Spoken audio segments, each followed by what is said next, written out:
Hello everyone and welcome back to my Bold and Beautiful 29 YouTube channel. I hope you guys are having a wonderful day. Before we start, please hit the subscribe button and give this video a thumbs up. At the Forrester manse, Taylor tells Ridge how blessed they're to have such a loving family. Looking shamefaced, he grunts, "Yeah, we are."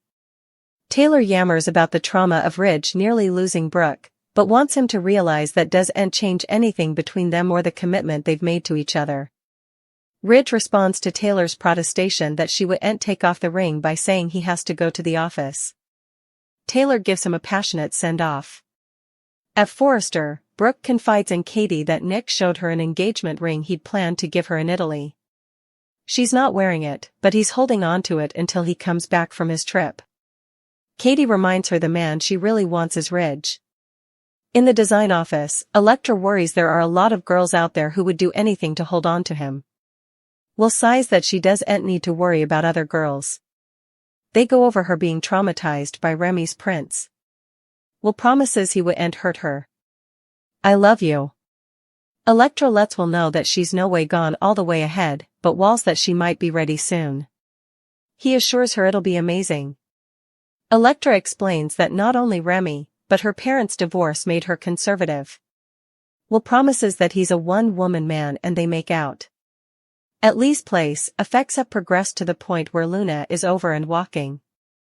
She's also got that glint back in her eye, as she tells her grandmothers that she plans to make the utmost of this alternate chance. "Heads up, Will." Luna delights her grannies by putting on makeup and gushing about them loving her and believing in her. She insists the wrathfulness and resentment is gone, there's just one thing she wants. Luna reveals that she wants to see her Finn. Lee says that can't be now. Sheila prompts, "Finn's not the only bone. You want to see, is he?" Luna smiles. Lee warns there are effects to Bandy before Luna addresses to anyone. Sheila and Luna giggle about her passions for Will Spencer. This is news to Lee, who reminds her bastard/granddaughter that the last thing she needs to be allowing about right now is boys, especially a Spencer. Luna, of course, flashes back to kissing Will. She smiles to herself, "That kiss could have brought me back to life." Katie shows up at the Forrester manse, supposedly to talk up Ridge's deliverance of Brooke to Taylor, who's happy she's okay. Katie needles that Ridge rushed right in with no study to his own safety. Taylor chirps, "That's my fiancé." They buffet over which of the women Ridge can count on. Taylor declares that Bridge were codependent. Katie has the whimwams to differ with the world-renowned psychiatrist, but Tay insists that going back to Brooke will only bring Ridge more heartbreak. It's not going to be. At Forrester, Brooke squints as she relives the Ridge deliverance kiss. Predictably, he appears at that veritably moment. Not wasting a moment on small talk, she incontinently asks what happened at Eric's with Taylor. Ridge is forced to admit that he didn't come clean about the kiss. Brooke puts him on notice that Nick's swinging an engagement ring. She reminds the dressmaker that he doesn't want to lose her. When will he make effects right? Ridge stammers that he allowed. He'd lost her ever during the boat accident. Brooke says she's right there, but makes it crystal clear she wouldn't be staying around, not when there's a man who's set to propose. She warns Ridge that if he can't end it with Taylor and come back to her stepping forward, the dressmaker silences her within grasp. Sheila was over the moon that her granddaughter was still alive. She may not be in great shape. She may not be awake. But, she's getting her alternate chance at life just like Lee did with Finn. But why? Why did Lee save her after everything? Lee told her how everything happened.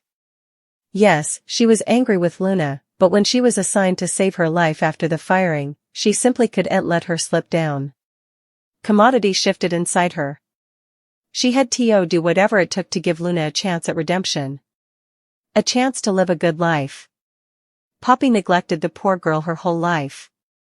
She merited better and Lee decided to give her the love and care she truly deserves. While Sheila appreciated that, she wondered why Lee pulled her out of the sanitarium and prevaricated to everyone.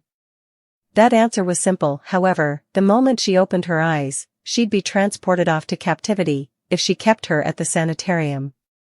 Lee didn't want that, so she redefined her old trick. Sheila agreed to keep this all secret, also took a nanosecond alone to supplicate Luna to open her eyes. Luna squeezed Sheila's hand as tight as she could and sluggishly but surely began to come around. Her grandmothers couldn't be happier and gashes of relief streamed down her face. Who wouldn't be so happy are Electra and Will. They were at the office smooching and drooling. Oh, how relieved they're that Luna is gone for good. She'll no way bother them or their families again. What a relief. Adding to that was their collaborative joy that Liam made it through everything okay too. He survived Luna and brain cancer each in a single week. What a phenomenon. Ivy joined them and was agitated to hear that her cherished Liam is going to live. She cried gashes of joy and participated her relief with Electra. She couldn't indeed sound how to say farewell to Liam and was glad she wouldn't have to. Katie and Bill were also agitating Liam's recovery. Katie couldn't get over the shock of hearing the harrowing tale of Grace chancing away to save his son, indeed if it did take a boatload of plutocrat. Plutocrat Bill would happily spend again and again for his boys. Little did they know it was all a big, fat taradiddle. As for Liam, he was at home raging out over what Grace put him through. 4 months, he allowed. He was dying. He was making medications to say farewell to his girls and everyone that he loves. For what? For nothing. For Grace to pay off Reese's debts. How dare she? How absolutely dare she? Hope was just as worried. Grace had so numerous other options. She didn't have to do any of this. At least they're getting some justice. Finn texted to assure them Grace was, in fact, at his station and did turn herself in. They decided it was time to call Bill with the terrible news. They asked him to rush home, which Bill was further than happy to do. Bill got home and Liam had the daunting task of explaining the whole snide tale to him. Grace faked the cancer and scammed Bone Bill for a cool $1 million. It was all falsehoods. As you can imagine, Bill absolutely lost it. He went ballistic thinking about the position of treason. He pledged to make her pay. He's going to make her want she no way set eyes on him. Liam and Bill participating in an exceptionally loving moment as father and son. Finn learned that Grace was being untruthful about Liam's brain excrescence.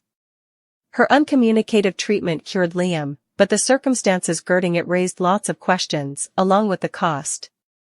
Finn delved, and his reservations were right. Grace eventually gave Finn the full story. She faked the brain excrescence and cure to pay her partner's gambling debts. Grace revealed that Liam did have a brain bleed, but everything after that had been made up.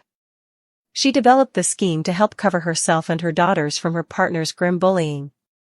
Finn told Grace she had to tell the verity herself. Grace confessed what she did to a shocked Liam and Hope.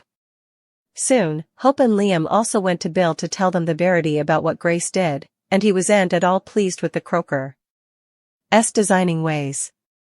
Nick and Brooke are enjoying some refreshments as they await their mess. Ridge goes off as he and Eric bandy Nick's desire to propose to Brooke. Eric says he tried to advise Brooke about what a wolf Nick is. Ridge refuses to let Nick ruin Brooke's life and snappily heads out the door.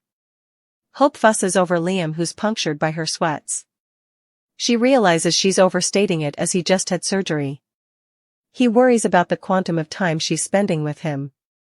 They both bandy his phenomenon cure and that they owe all their thanks to Grace.